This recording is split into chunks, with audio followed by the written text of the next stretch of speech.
Welcome into this week's edition of the Coaches Show. We're all about basketball. Joining me first, as always, is our head women's basketball coach, Dr. Britta Belanger. Coach, thanks for joining us. Thank you. Coach, obviously, since the break, come back. You've played 3 games. You've gone 2-1 in those, two really good, solid wins. 1 loss where you kind of go, if we shot it a little bit better, we probably pick up a win there. But we'll go all the way back to that first game back. You played UA Phillips back on January 5th, first day back for everybody on campus as well minus students. All the faculty and staff were back. You won this one 74-44. Talk about how big this win was and how crucial it was to kind of, you knocked rust off and you got to play everybody as well, too. Yeah, that game was supposed to be scheduled for December 1st. It was a game that we had to move because UA Phillips needed to make a change. And I think I'm really glad that we did move that game. It was nice to have that game. We came back several days before that. We practiced for several days, and then we got to play. Sometimes we come back and we practice and we practice and we practice and we practice. And, we'll practice for a week and a half or 2 weeks, and then we don't play for a long time. And so it was nice to get to play. It was nice to get to play a team who we knew was not going to be one of the toughest competitions that we had. So we knew that everybody was going to get a run. It was great to get our legs back under us. It was nice to play in the confines of our gym. We have not played very many home games. Didn't play very many home games in the fall, so it was nice to have this as a home game as well. And you look at it, you look at the box score, you won every quarter. We talk about how crucial it is to win at least maybe 3 out of the 4, but when you win every one of them, obviously you're going to win the game. You outscored them 17-11 in the first, 15-8 in the second, 25-13 in the third, 17-12 in the fourth. That's how you get that 74-44. As far as individual line scores, Cam Pruitt led the way. You had 4 players in double digits. She had 14 and 6. Jalen Applewhite came off the bench, gave you 11 points. I think probably one of her best games in the Lady Wolves uniform. Tyra Johnson and Zion Nelson both gave you 10 points. Tyra gave you 4 rebounds, and Zion gave you 8 as well, too. So you had all 4, and really you look at it, those are your 4 post players. All 4 of your post players were in double digits. Anytime that happens, I think you're like your odds of coming out with a win. Yeah, that's the first time this season that all 4 of our posts have been in double figures, and I felt like we did a really good job in this game of constantly looking to get the ball inside to our posts. We got a lot of high-low action in Jalen Applewhite and Tyra Johnson, and those players who are more of 5-type players who play with their back to the basket, they were able to get a lot of really easy opportunities. Cam and Zion, they both can step out and shoot it. They're both very guard-like. In fact, we play both of them at the 3 sometimes, so it's nice when they can step out and score as well. I thought in this one we got out to a really slow start. In fact, they hit like 2 early big shots. I thought I was going to have to call timeout, and then we kind of started getting going and moving the ball up the floor. Our press was very effective against them. I think our press is something that's been very effective for us all season. In the Delta game, it was kind of what got us going and got us the lead that we had at the end of the game. So I think that's something we'll look to use more as the season progresses. Yeah. And then you flip ahead and you go ahead and you went on the road last Thursday. You went over to Baton Rouge and took a 10-point loss. And you look at this when you look at the box score and you feel like this game should have been closer than 10 points. Probably would have been closer, and again, probably could have gotten a win if you'd have shot the ball just a little bit better in that night. Yeah, we shot the ball extremely poorly. We just came out really slow and really flat. Thankfully, Baton Rouge didn't shoot it great either.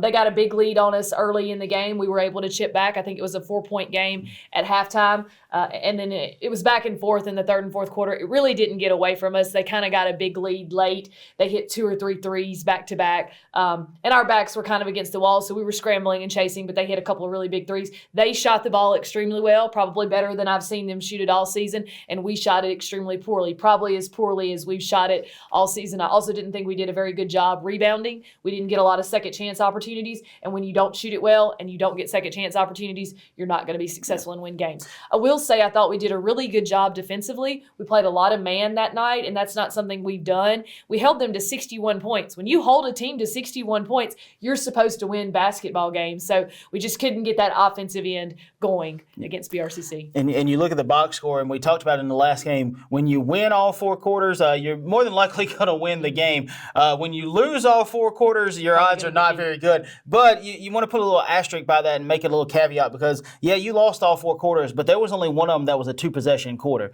You lost the first quarter 17-14. They outscored you 11-10 in the second, 16-14 in the third, and then the fourth quarter was the 2-possession quarter, 17-13. That's what gets you that 61-51 line score. Cam Pruitt had a really solid game for you, though, 13-12, gave you another solid double-double. Zion Nelson gave you 12 and 4. Those were your 2 leading scorers. Imani Key, Akila Hobson and Amari Barnes with 6 points each. So you saw the scoring a little more spread out in this one. Like I said, just not a great shooting night. No, not a great shooting night. And, we've really relied on, Cam has been very consistent all season. She's been a double-double machine for us, and we need her to continue to be that. But we relied on our guards to score too. Imani Key, Akila Hobson, Amari Barnes. We've relied on them to get double digits. We need at least one or two of them to be getting double digits every night. And in this game, they didn't, and that made it very difficult for us. And then this past Monday, you hosted Delta for the conference opener. You got a big 10-point win, and it's always a good feeling when you open conference play with a win, even if it was sloppy, even if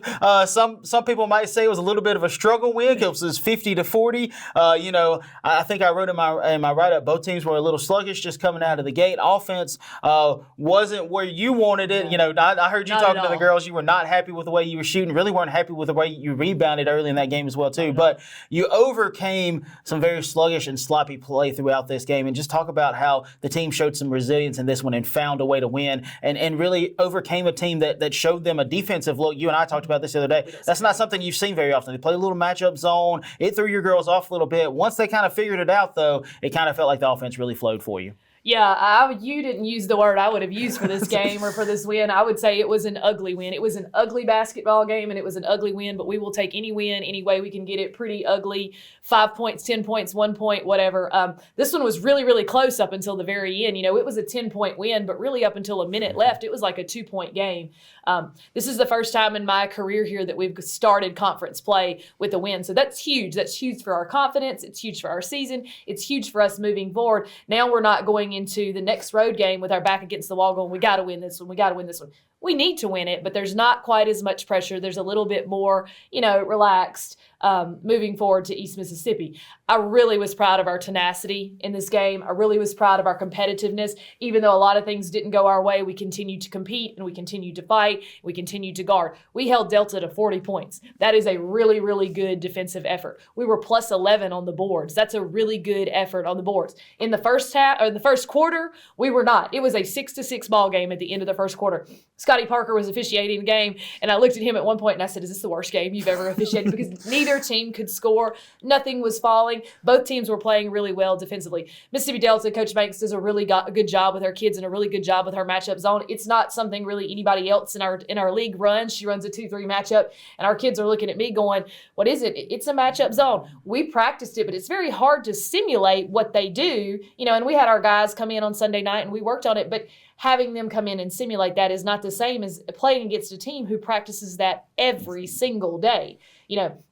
And so finally in the second half, we kind of got in a flow and kind of got into momentum and started to score. I thought we shot way too many threes. I thought we didn't attack. I thought we were very passive in this game. When I looked at Akila Hobson the next day and I said, how many free throws did you shoot in the game? And she said, none, Coach. And I said, what does that mean? And she said, I settled too much. And I said, yes, we need to attack the basket. And I didn't think we did a very good job of that in this game. And you look at the box score, first quarter was 8-7 in favor of Delta. I know you said 6-6, but it felt like it was 6-6. You're splitting hairs when you say it right there. But you look at this box score, and again, we talk about it. Winning a lot of the quarters means you're going to win the game. You split these quarters. They won 2, you won 2. But both quarters you won by 7, and you only lost each quarter by combined 4 points. But that first quarter being a 1-point quarter. The second quarter, you doubled them up. You outscored them 14-7. That's what led to your 21-15 lead at halftime. They came out in the third quarter, won that one 12-9, just a 3-point quarter there. But the fourth quarter is really where you put the hammer on them. 20-30. You outscored them to 20-13, right. And that's where you get the 50-40 win. There's only one player in double digits. You just talked about her, Akila Hobson. She gave you 12 and 4. Cam Pruitt, a little bit of an off night. She only had 6 and 5. Imani Key, Zion Nelson both gave you 7. Imani Key had 5 rebounds. Zion Nelson had 6 rebounds. Again, you mentioned it. You rebounded the ball really well, and it wasn't just one person rebounding. These up and down it, you see 5 and 6 and 5 and 6. And Jay Robinson, who we haven't really talked a lot about, she only got you 3 points. You don't expect a lot of scoring out of her, but what she did big for you was she got you 6 rebounds. Yeah, Jay Robinson has been hurt. She broke a bone in her foot early in the season, and she's finally getting back with us and finally getting back into shape. She is so valuable to our team. She's not going to give you 20 points a night, and we know that, but she's going to get you 7 or 8 rebounds. She's going to pick up a charge. She can play, defensively. She's outstanding, and so we really need her to get back and start helping us in that way. She knows what she brings to our team, and she embraces that role, and I think that's what makes her such a valuable member of our team and such a valuable teammate to her other teammates. It's very hard to win when no one scores in double figures. Akila Hobson was in double figures, but she didn't shoot the ball particularly well. We need multiple people in double figures. I was really proud of the rebounding, especially in the second half. I didn't think we did a great job of that in the first half, and I think in the second half, that's why we were able to kind of push that lead, is because we got a lot of second chance opportunities. Basketball is a game of failure. Most people, really good shooters, make about 40% of their shots. That means they make 4 out of 10 shots. 6 out of 10 are going to be misses, even LeBron James. And that's what I tell our team all the time. Always assume we're going to miss. I hope we make every one, but that's not how it works. Assume we're going to miss, and let's go get the second chance opportunity, because people don't block out. We work on it every day, and we don't do a great job of it. So it's something that we're trying to preach to them. And in the past, we've been smaller than everyone else. That's not the case this time. That's not the case anymore. We have good size, and most nights we're bigger than the teams we play, so we should dominate the boards. And now we turn the page. We look ahead. You're going to go to East Mississippi on this Thursday. You're going to go face a Lady Lions team that, opposite of you, they lost their conference opener, played a really good Northwest team to just a 2-point decision. What do you know about that team as you head over there Thursday and get ready to face off against the Lady Lions? Very nervous about this one. It's our first conference road trip. It's the first road trip with the men. And so there's all these outside factors. It's a long way to Scuba, Mississippi, and our kids are going to get there and go, where are we? There's nothing in this town. Really nice gym, really good facility, really great people there. So once we get there, it'll be fine. Once we get our feet wet, it'll be fine. This team scares me. Their record is like 3-6. They have not won a lot of games, but the competition they have played has been really high level. They've played 2 or 3 teams that are in the top 25. They've played 2 or 3 teams in our conference that I feel like are going to be in the top of the conference, and they've played all of those teams very, very closely. Unfortunately for them, much like us, they've had a lot of injuries, so they're playing down some people. We've had 2 season-ending injuries, which has really hurt us. They've had several of those as well, so I think it'll be a good matchup. They've got 2 really good guards. Their guards take about 50% of their shots, so one thing I've preached to our team in practice this week is get the ball inside. We've got to get the ball inside. Get it to those posts. And I told our posts, that doesn't mean you have to shoot it. It means let's play inside out. Let's get the ball inside, make people collapse on us, and then we can fan out, and maybe we get more wide open threes instead of taking so many quick early threes. And then we're going to do something. I know you don't normally like to do this. I know you're notorious for telling me you don't like looking too far ahead, but I think we can get away with this one because this upcoming Tuesday, you're going to play a team that you've already played once this year, the Lady Bulldogs from Holmes. You squeaked out a 2-point win to open the season, a game that was really back and forth. When you go back and watch the coaches show from that week, we talked about how good that was a good game to start the season with. What do you know about the Lady Bulldogs? Obviously, I think they're probably playing a little bit differently than when you're playing the season. Obviously, our bunch is playing very differently because, Kylan Bell is not playing anymore. Right. She's one of the ones that's hurt, and obviously she played in that game, so that's going to be different for us. But what do we know about that team heading into Tuesday? I know they've been playing pretty well. I know they won their first conference game. They've got Northwest tonight at home, and I think that's a chance. I think they've got a good chance to get Northwest on the road. Zion Harvey for them is a really good player. She's averaging double figures. They've got some really good guards, one post kid who's really athletic. I'll be honest, I don't remember a whole lot about the game up there. That was November 1st. That seems like an eternity ago. So I'll go back and watch that one. But more than that, I'll watch some of their more recent games and things like that.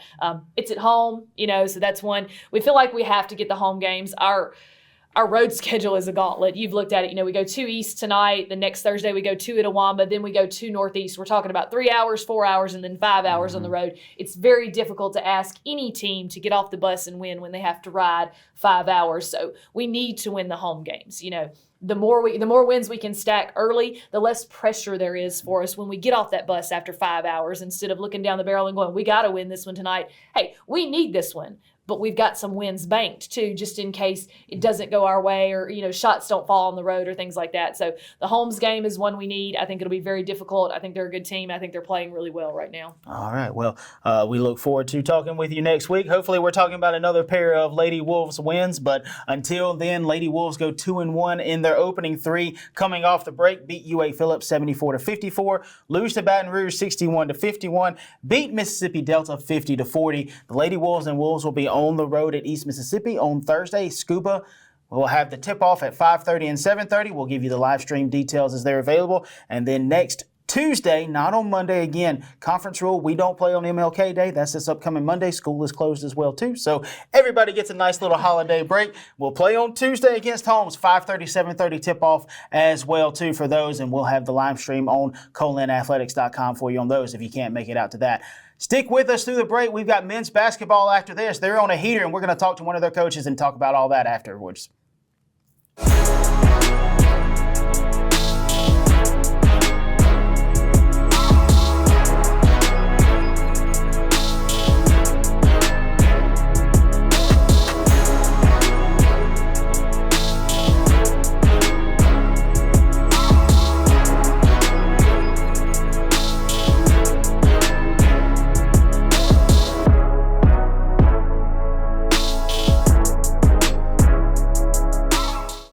Thanks for sticking with us through the break. Joining me now is our men's assistant coach. Joining me for the first time is Sam Newman. Coach, thanks for joining us. Yep, absolutely. And Coach, obviously, since the last time we've talked, you've actually gone 3-0. You've been on a 3-game winning streak. You went over, right before the break, went over to Delgado and just thumped the Dolphins. Kind of got a little bit of retribution for a game earlier. You beat them 85-54. We won't talk very much about that one. It's been so long ago. But what we will talk about is the last two that you've won.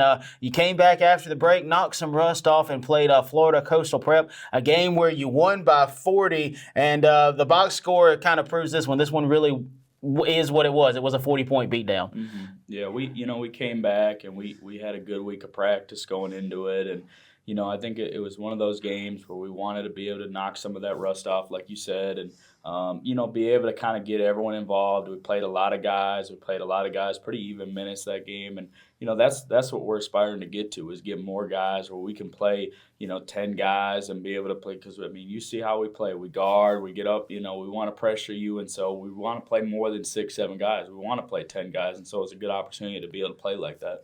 Yeah. And you look at the box score, you outscored them 47-23 in the first half, 55-39 in the second half. That's where you get the 102-62. And then the individuals, you had 5 guys in double figures. I think the biggest thing is 4 of those guys came off the bench and gave you double figures. The leading guy we've talked about all year is Tyrell. In limited minutes, probably the least minutes he'll play all season. Only played 16 minutes, put up 15 points and 8 rebounds. That just goes to show you how good Tyrell is when he plays in less than 20 minutes and he flirts with a double-double. Well, and he's one that, he's just so effective. He understands how to play. He understands how to score the ball. When he gets his back to the basket and gets deep post position, he's tough to stop in there, and especially against a team where they don't have size to be able to defend him like that.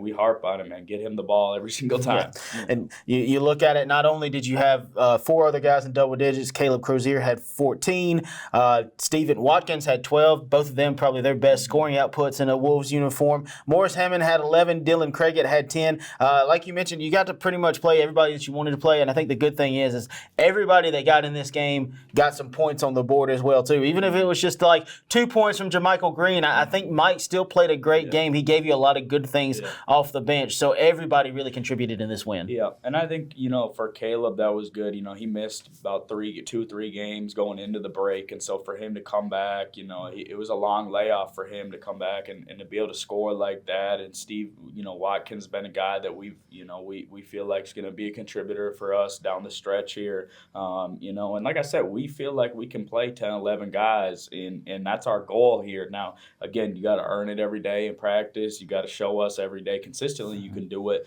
but that's the way we want to play. Yeah. And then this past Monday, you hosted Delta for the conference opener. You're able to edge out a 10-point win. You say 10 points and you think, how do you edge it out? Well, it was a lot closer than 10 points for a lot of this one. 78-68 win. Your thoughts on how the guys were able to overcome a little bit of sloppy play to start the second half and find a way to win this one? Yeah, and that was something that, we got a young group and again, first conference game and all that. And I think we kind of came out, we had controlled a lot of the game, but again, understanding they're not going to roll over, and so understanding Coach talked about we didn't call a timeout to start that after they went on that 9-0 run because we got to understand we got to be able to play through it, and we got to be able to have guys that step up and say, hey, we're not going to let them just continue to go on this run like that. And, we felt like we played well. We were really good defensively throughout the game. I think they only shot 37% for the game.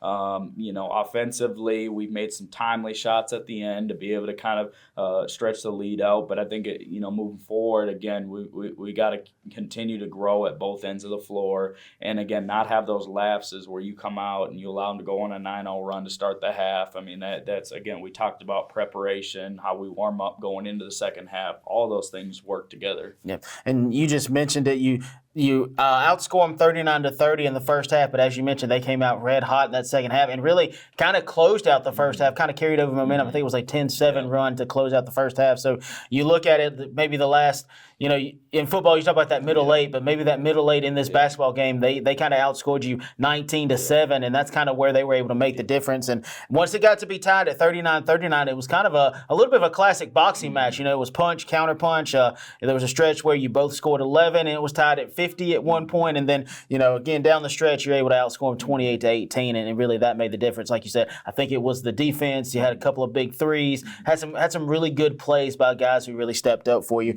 And you look at the box score again, a game where you had 4 guys in double digits. Those were all four of those guys were 4 of your 5 starters. Tristan Lucas led the team. No, my bad. Tyrell led the team. I had to look at that again. Tyrell had another double-double, 19-11. We talk about it all the time. Tyrell, if he's not getting a double-double, he's flirting with a double-double. 19-11 out of him, 15 out of Tristan Lucas, 12 each for Dylan Craigett and Mustafa Salik. And anytime when you're getting 4 out of your 5 starters, and Coy Williams gives you 6, and that 6 easily could have been 10. He had 2 or 3 shots with really good looks, just didn't go down.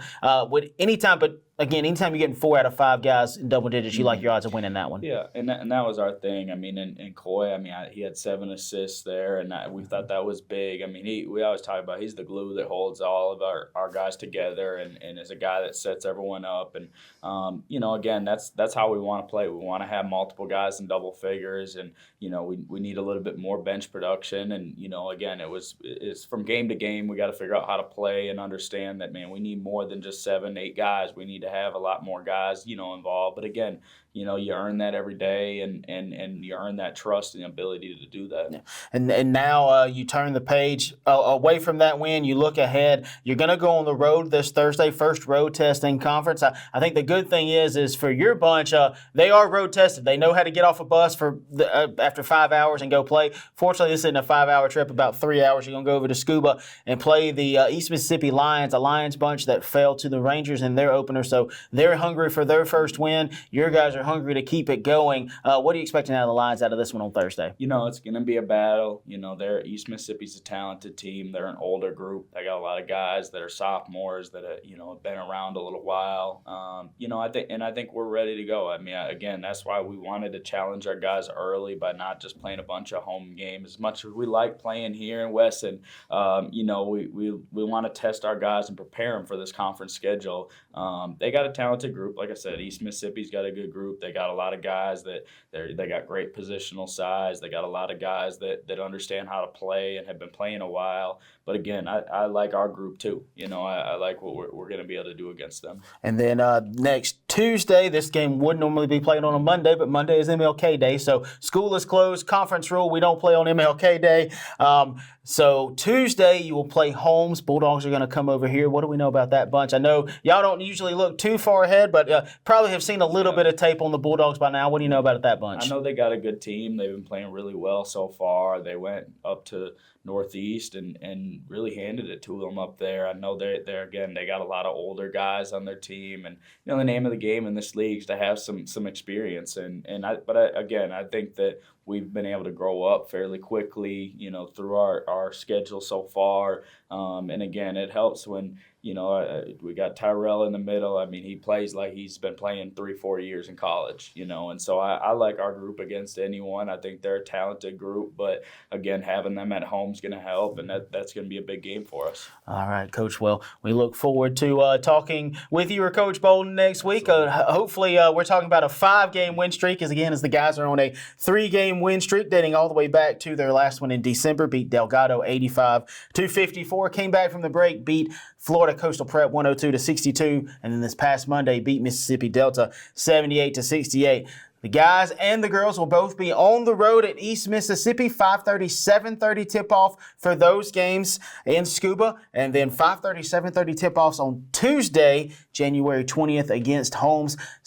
East Mississippi will be streaming those. We'll give you that information when we have it available. We'll be streaming the games on Tuesday, so obviously if you can't make it to Weston, can't make it to Scuba, tune into that, and we will give you all that information as we have it available. Thanks for tuning in this week. I'm Kevin Kyzar, Sports Information Coordinator. We'll talk to you next week.